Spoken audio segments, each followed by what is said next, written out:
guys, this is Bharat for iGyaan.in, and today we are going to be reviewing the new Samsung Galaxy Note. Now this device has been out for a couple of weeks now, in fact a couple of months I believe, and it's one of the most expensive Android phones available in the market today, and it's possibly one of the better ones, and we're going to be reviewing this in depth for you guys today and telling you why we feel that this device makes it in our top list of the smartphones that you can buy for upwards of 30,000 rupees. So talking about the Samsung Galaxy Note, this is a tablet phone hybrid, and it features excellent specs. It's also available in the market for 32,500 rupees. It was initially launched in the market for about 34,000 rupees, which was quite a shock because people expected this device to be launched for about 40,000 or upwards. But it was finally launched for about 32,000 rupees, about $650. At that price, this device is exceptionally great. Without wasting any more of your time, I'm going to start with the build quality of the device and get into the full review of the Samsung Galaxy Note. So talking about the build quality, on the front of the device, you will see that we have a really nice and glossy, fingerprint-friendly 5.3-inch Super AMOLED display. This display on the top has a Gorilla Glass, which is scratch resistant and impact resistant. On the back of the device you will see a plastic cover. Now this plastic cover is quite similar to the one we saw on the Samsung Galaxy S2. This one is difficult to pull out. In fact, quite difficult to pull out. But once it's out, you will notice that it's still made out of this very flexible and flimsy plastic. But we found out that this plastic, despite being flimsy, is pretty durable, and it's held into place by a number of locks on the sides of the back, and you will find it really annoying because not all the locks fall into place immediately, and you'll find that some of the locks remain open once you're using the cover, and the cover tends to fall out. But if you're careful while putting the cover back, you will be able to easily put them in place. The back cover also provides some grip. It's not as much grip as we'd expect from a device like this, but it does provide some grip. The back cover also attracts a lot of dust and grime from day-to-day usage, and you'll also see some sort of oil buildup on this, which you can easily get rid of with a wet wipe. So that's easy to clean up and not an issue with that. The sides of the device, or the bezel as everyone likes to call it, or the technical term for it is made out of plastic and not metal as it appears to be. The plastic is quite durable and does not scratch very easily, despite the fact that we did use it in a very rough fashion, but the bezel is pretty durable. We would have liked the bezel to be raised above the glass because the glass is completely exposed, and if your device falls face first, it's going to crack into bits and pieces, despite the fact that it has a Gorilla Glass on it. It might prevent it once in a while, but if you are a constant dropper of phones, if that's even a term, you will find that your glass is broken. So you have to be extra careful because the bezel is not raised and the glass is actually above the bezel. So the glass is completely exposed. So getting a cover would be a good idea. Talking about the specs of the device, on the front here you have a 2-megapixel camera, which is a front-facing camera. On the side here is the earpiece. Below that you have a 5.3-inch Super AMOLED display, which is a capacitive touchscreen display. You do have 2 capacitive touchscreen buttons on the bottom here, and you do have a hardware home button. On the right you have a power button, lock and unlock button. On the top a 3.5mm jack. On the side a volume rocker. On the back here an 8-megapixel camera that does full HD video along with an LED flash that does a great job of illuminating the subject. The loudspeaker, which is also pretty loud. We're going to talk about these sections when we get into the respective categories. The device features 1 GB of RAM and 2 storage options, 16 GB and 32 GB. The phone will also be available in a white color pretty soon, and we have seen some units available in the market. We are not too sure if they're imports or not, but there are units available in the white color in the market. The device has a 1.4 GHz Exynos processor, which is a dual core processor. You do have a custom GPU, which is a Mali GPU, and this device does an exceptional job of handling Android, which is on it. A 32 GB expansion slot, that's a micro SD expansion slot that supports up to 32 GB of micro SD cards. So you can get a 32 GB phone and you can add another 32 gigabytes, so you get about 64 gigabytes of storage capacity if you need that much. So your micro SD card slot goes in here, your SIM card goes in here. You do have a large capacity 2500 milliampere hour battery, which should be sufficient to power this device, and we'll talk about that when we get into the battery section. So let's quickly get into the phone and let's start reviewing the user interface.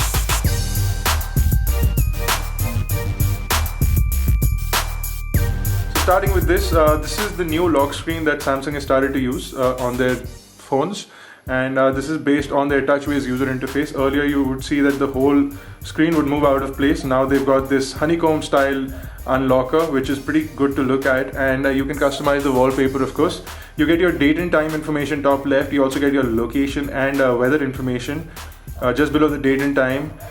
You also have your standard Android notification panel on the top of the screen over here, so it gives you all your notifications.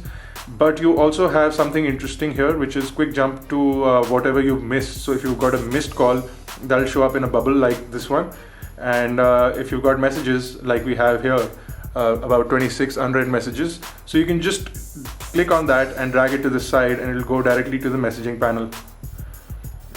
In a normal scenario, you can tap anywhere on the screen and pull the inner circle lock out to the outer circle, and that would just simply unlock your device and take you to the home screen.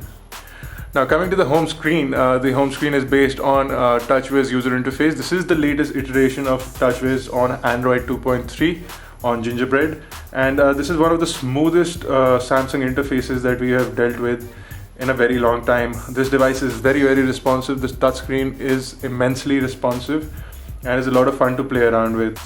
You can see that transitions from page to page are very smooth, and you also have this overview feature, or the HTC Leap type of feature, where you can pull out your home screens into this convenient panel. You of course have an option of 7 home screens. You can move them around by simply holding one screen down and moving it to another area, and that would help you organize your home screens. Bearing in mind that the first one is always your main home screen, so if you're in another panel and you press down on the home button, you will always come to the first screen.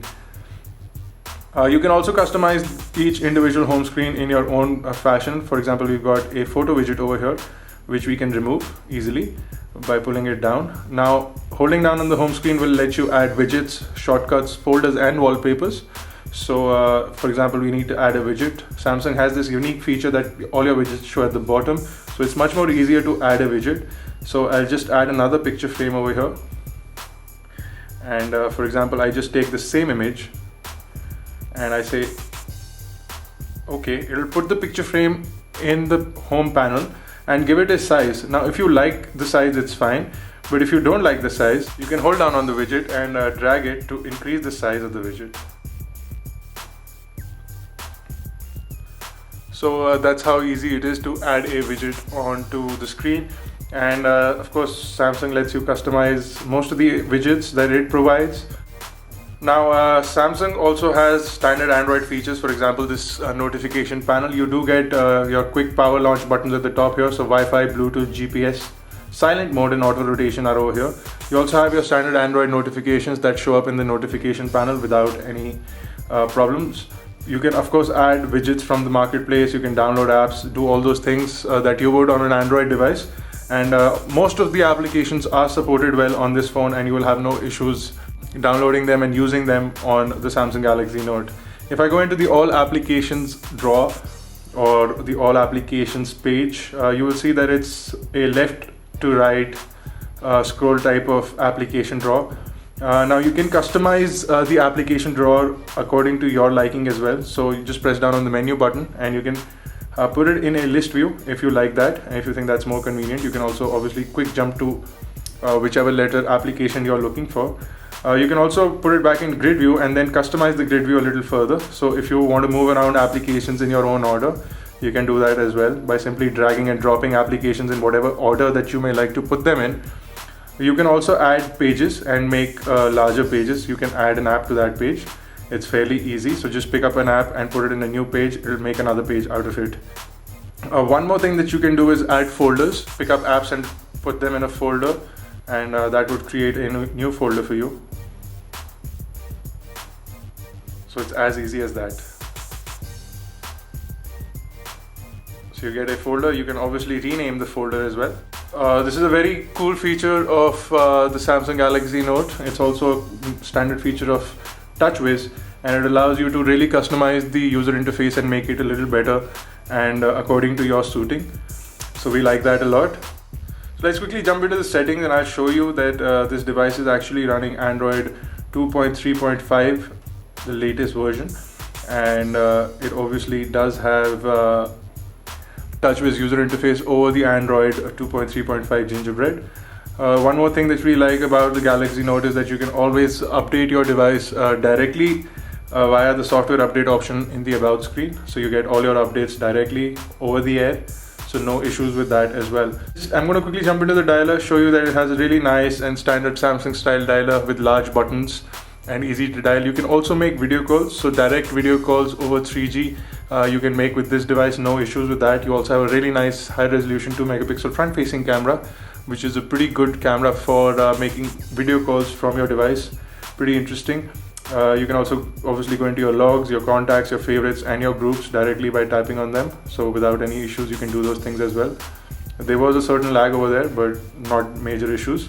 So that's the dialer screen. Coming back into the main home screen, you of course can go into messaging and compose messages easily with the included keyboard. Now this is a custom keyboard that I've installed. To replicate Windows Phone 7 keyboard, and I really like this keyboard, so I've installed this keyboard. But the included keyboard, which is the Samsung keypad, is a pretty impressive keyboard as well, and you do have a lot of functions on this keyboard, including the direct speech to text converter. You can of course go into settings and choose a lot more settings like predictive text and portrait keypad type. You can change it from QWERTY keyboard into 3x4 keyboard. So if you like typing on a keyboard that looks like this in the standard numpad fashion, you can do that as well. Coming back into the type of keyboard, I'm going to put it back into QWERTY right now. And so this is the keyboard. You can swipe left or right to change from numbers to letters. That kind of didn't work, but you can do that like that. To change from letters to numbers, it's very easy. A simple drag from left to right. You can also change to a swipe keyboard, which is also included, and most of us already know swipe. So you can just use this keyboard to write.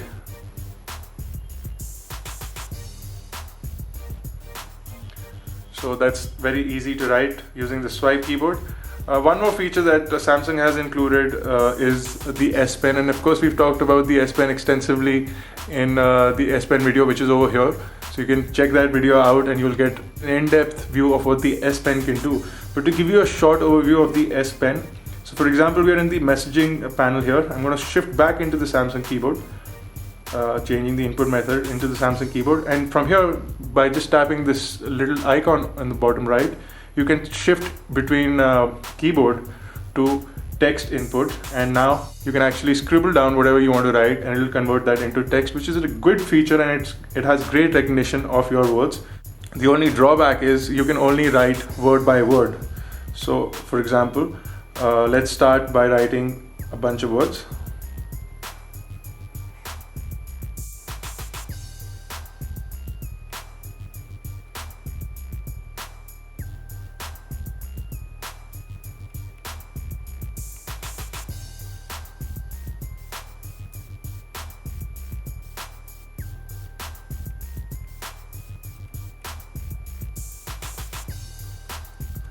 So it will continue to convert your handwriting or your input into text.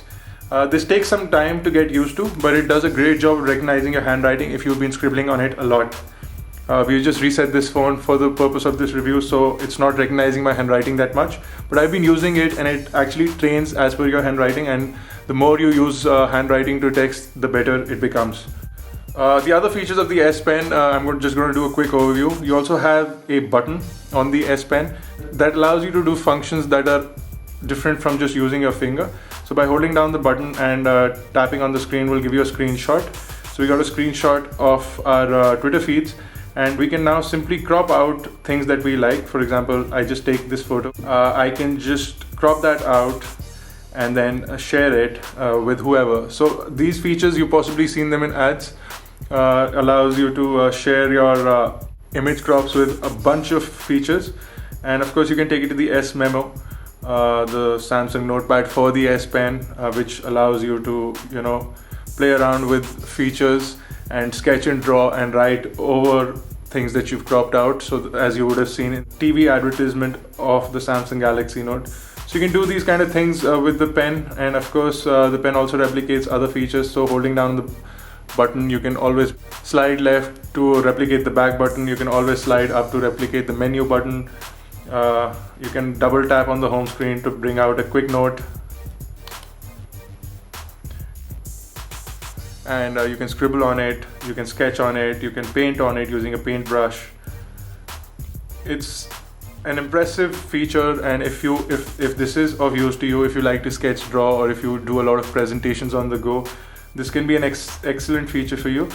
One more thing that it really makes use of is the fact that you can actually sign documents without downloading and printing them. So if, for example, you do get a document or an official legal document that you need to sign, so if it comes to you in the mail, you can actually open it up, sign it, save it as a PDF, and send it back in your mail without actually downloading the file, printing it out and signing it, then scanning it and sending it back. So that saves you not only time and money, but it also saves the environment, saves paper. So that's an excellent feature that we like about the S Pen. There are tons of other things that you can do. You can edit your photographs, you can play games that have been developed especially for the S Pen. So the S Pen has endless features, and that's really good about this device. One thing that we like to highlight is the fact that this device also comes with Samsung apps, the Samsung Apps Marketplace.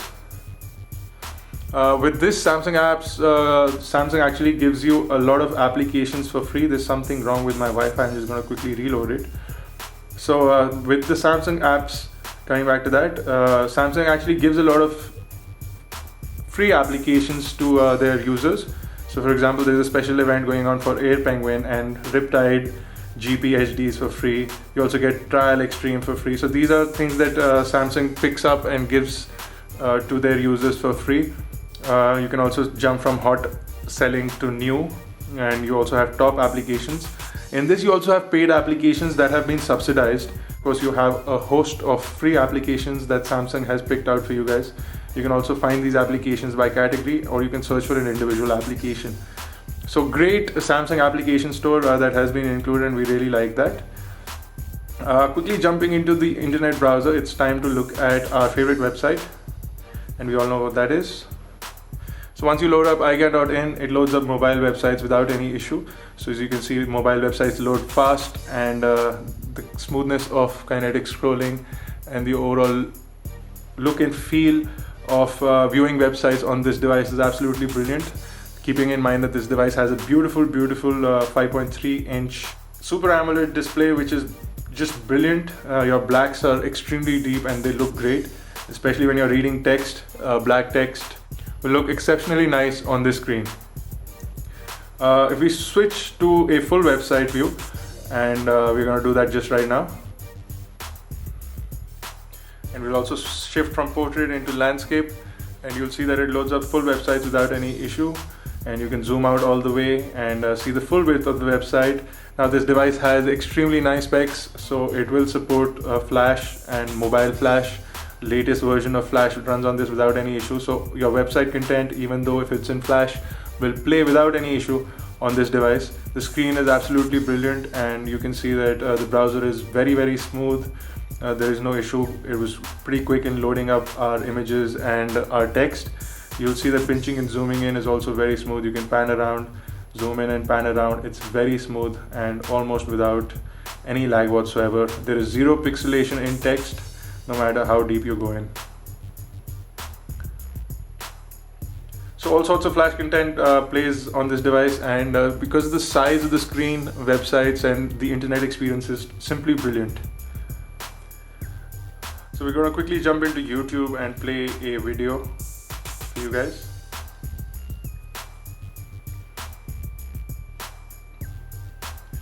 So we have the Omnia W unboxing. I'm going to raise up the volume to maximum.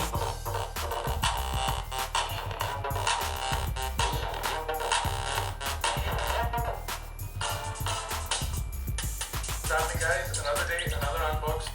So the sheer size of the screen and the high resolution make the device exceptionally great to view video. But the fact that it comes with a Super AMOLED display that makes the blacks actually look like black. If you see the difference in the bezel here and in the video, you can see the blacks, it's almost identical. So the blacks are really deep and they make the video actually look really crisp. And colors are really bright and vivid, they pop out at you. So one of the best displays that we've seen on a mobile device. It's actually a really great device to watch video on, and possibly the best device you can get in the market at this price range and in this size to watch video on. And it's actually a fully functional smartphone as well. We really like that feature. Jumping into the camera, we have an extensive camera application from Samsung over here. You get a lot of features, and to demonstrate, to show you the kind of settings they have, you have a bunch of settings over here: self-portrait, flash. You have a bunch of shooting modes from single shot to panorama to share shot, action shot, cartoon shot. You have several different shooting modes over here as well. Settings of exposure, focus, timer. You can set a timer. You can also add some effects, set your resolution, set the white balance, set the ISO, set the metering. The list goes on and on and on. You of course have geotagging, and you can choose your storage to store in the phone, onboard storage, or in the SD card. Great camera application from Samsung. You of course have tap to focus in this camera application, so you can tap on your subject and focus in on that.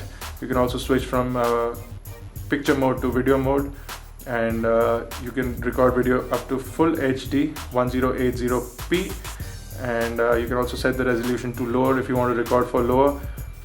It's absolutely brilliant application for the camera from Samsung, and of course you can download a bunch of applications from the Android marketplace as well as a camera app replacement. But we feel that this camera app does the job that it's supposed to, and it gives you a lot of features. You can of course turn on or off flash from here, and you can switch to the front facing camera as well.